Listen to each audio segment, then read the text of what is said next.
السلام علیکم ورحمۃ اللہ وبرکاتہ۔ جی ناظرین کرام، آج ڈیلی آسان ترجمہ القرآن کا 35واں سبق ہے، اور آج کے سبق میں ہم سورہ البقرہ کی آیت نمبر 61 کو کور کریں گے۔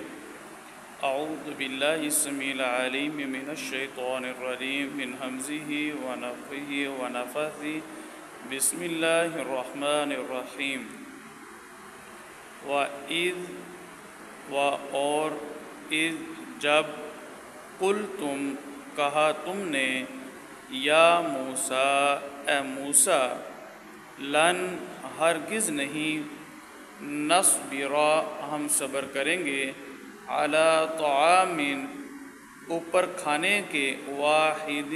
ایک ہی، فادع پس دعا کر، لنا ہمارے لیے، ربک اپنے رب سے،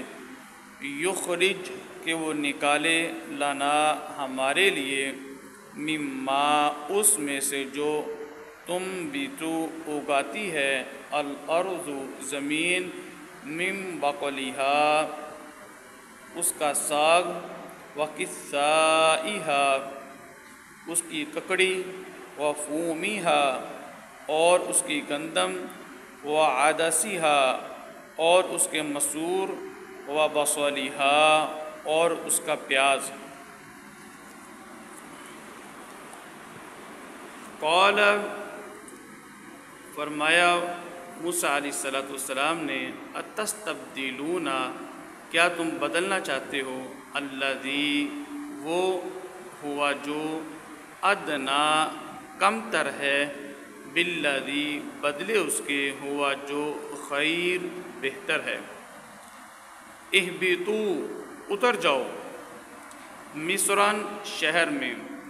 فإن پس بے شک، لکم تمہارے لیے ہے، ما جو، سألتم تم نے مانگا، وضربت اور مسلط کر دی گئی، علیہم اوپر ان کے، الذلۃ ذلت، والمسکنہ اور مسکینی محتاجی، وباءوا اور وہ لوٹے، بغضب من اللہ ساتھ اللہ کے غضب کے، ذالک یہ، بأنہم بوجہ اس کے کہ وہ، کانوا تھے وہ، یکفرون کفر کیا کرتے، انکار کیا کرتے، بآیاتی آیات کا، اللہ تعالیٰ کی، ویقتلون اور وہ قتل کیا کرتے تھے، النبیین نبیوں کو، بغیر الحق نہ حق، ذالک یہ، بما اس وجہ سے جو، عصوا انہوں نے نافرمانی کی، وکانوا اور تھے وہ، یعتدون حد سے بڑھ جانے والے۔ اس آیت کریمہ میں اللہ تعالیٰ نے ذکر کیا کہ ہم نے صحرائے سینا میں بنی اسرائیل کو جو نعمتیں عطا کیں، بنی اسرائیل نے ان نعمتوں کی ناقدری کی۔ اللہ تعالیٰ نے ان کو من سلوہ عطا کیا۔ یہاں پر طعام واحد اس لیے کہا گیا ہے کہ روزانہ ایک ہی چیز ان کو کھانے کے لیے ملتی تھی، پرندوں کا گوشت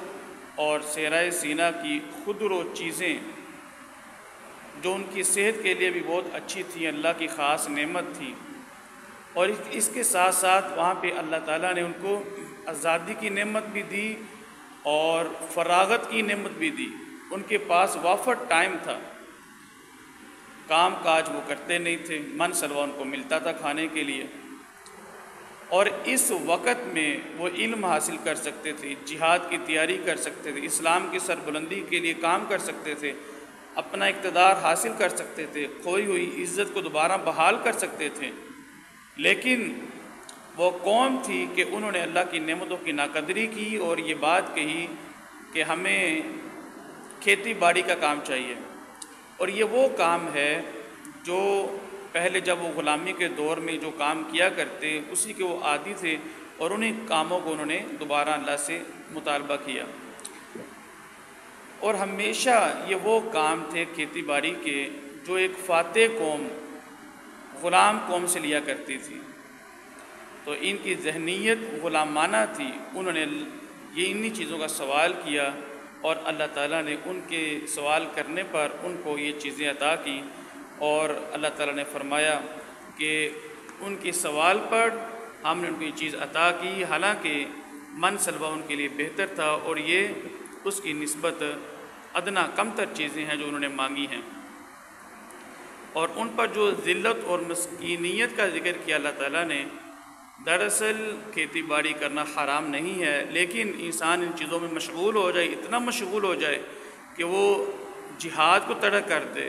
اللہ کے دین کی سربلندی کا کام چھوڑ دے،